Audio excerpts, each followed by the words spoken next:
Good morning. It's Catherine, the Sugar Freedom Woman. Today's report is on apple cider vinegar.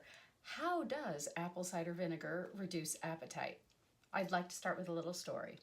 I've been drinking the Freedom Tonic every morning for the last 5 years or more, and it's a tablespoon of apple cider vinegar, a tablespoon of fresh lemon juice, and then enough water to dilute it so that it tastes okay. I also add a little bit of liquid stevia to it, helps it go down a little bit more easily. Some people have been asking me, well, how does it work and why does it work? And also, I did get a question about what to do if it upsets your stomach. I do want to share with you, this is an article, and this is from Glasses On, Harvard Health Publishing, and from Harvard Medical School, and it's called Trusted Advice for a Healthier Life. And this article is by Robert H. Schmerling, yes, Schmerling, MD. And the article is, Apple Cider Vinegar Diet, Does It Really Work? And of course, this is not an apple cider vinegar diet. This is simply taking apple cider vinegar as a supplement to sugar freedom.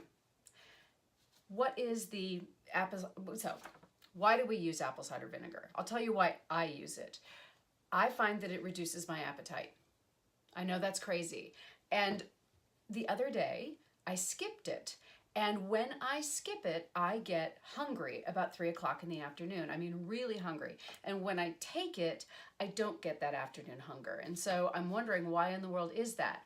Now, I'm thinking, well, it could be the placebo effect, right? I subconsciously know that I haven't taken my ACV, and so that means I'm subconsciously getting these hunger pains.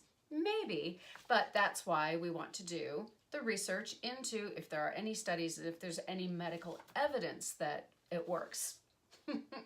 So there have been a couple of small studies. Here's one. A 2009 trial of 175 people who consumed a drink containing 0, 1, or 2 tablespoons of vinegar each day. After 3 months, those who consumed vinegar had modest weight loss, 2 to 4 pounds, and lower triglyceride levels than those who drank no vinegar. Another small study found that vinegar consumption promoted feeling fuller after eating, but that it did so by causing nausea. Sorry. Oh well, it doesn't cause nausea for me. All right. So neither of the studies specifically studied apple cider vinegar. So this was just any vinegar at all. Modest weight loss, 175 people every day, 2 to 4 pounds. But some people felt some nausea with it. One of the other, let's talk about other effects of apple cider vinegar, showed that it slowed stomach emptying. Now that might explain the appetite reducing effect of apple cider vinegar. If it's slowing stomach emptying, that makes perfect sense that on the days that I do take it around 3 o'clock, my lunch is still making me full, and days that I don't take it, I'm hungry around 3. So that might explain it. Note, there are downsides to apple cider vinegar.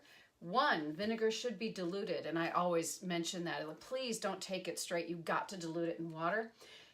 Vinegar should be diluted. Its high acidity can damage both tooth enamel when sipped straight, but consuming it as a component of a vinaigrette or salad dressing is a better way. Yes, you could do that, mixing it with some good high-quality olive oil. It has been reported to cause or worsen low potassium levels. That's particularly important for people taking medications that can lower potassium, such as common diuretics taken to treat high blood pressure. Note, now it may be that the apple cider vinegar has a diuretic effect. Now I believe the apple cider vinegar plus the lemon juice plus the water does have a diuretic effect, and I have noticed, and other people report, that it does affect regularity. In other words, when you take it, it tends to establish regularity, which is always a good thing, right?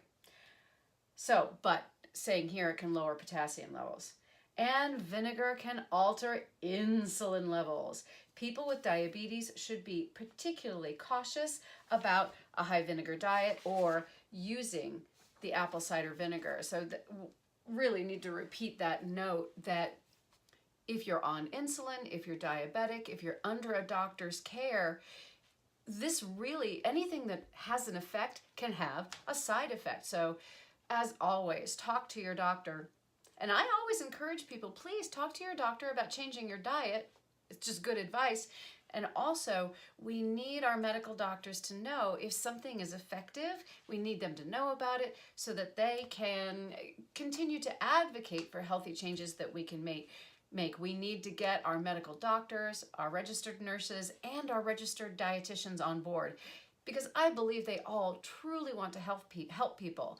And if taking out sugar and taking out grains and using apple cider vinegar, if these things actually help, we want our medical professionals to know so that they can continue to study and advocate for these kinds of healthy living. So finally, this article finishes with, so if you're trying to lose weight, adding apple cider vinegar to your diet probably won't do the trick.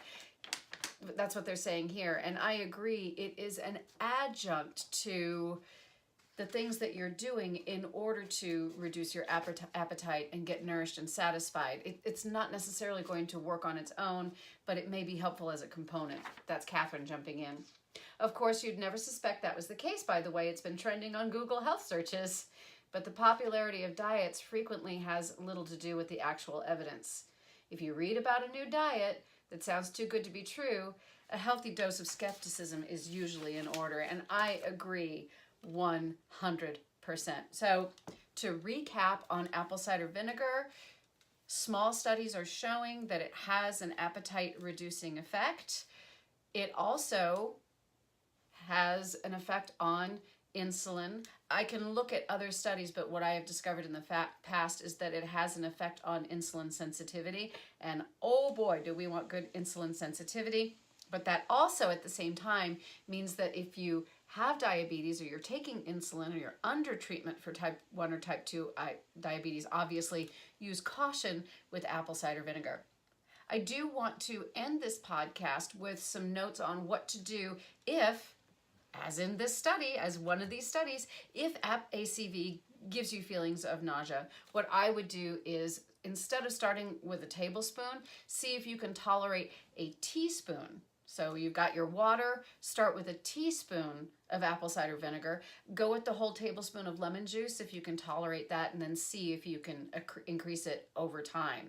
If it just makes you feel bad, obviously leave it out, but try the lemon juice instead. You're going to get a lovely dose of vitamin C. So I think next week what I need to do is do some research on what are the qualities of lemon juice and does that help? I'll give you a hint, vitamin C.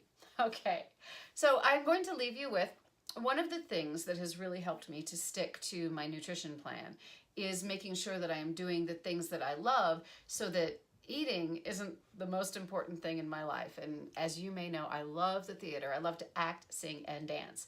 So I'm going to leave you with a quote from a musical, and I'm going to ask if you can guess what musical it's from. You can leave it in the comments, just for fun. And so I'm going to leave you with this idea and this quote, and that is, we've got a lot of living to do. I will see you next week. I'm going to be doing another video and I will talk about lemon juice, and I might do a workout with it. I might do more research with it, might give you meal plans. I'll think about it over the course of the week. Have a really wonderful week, and I'll see you back here on the Sugar Freedom channel. Bye-bye, everybody.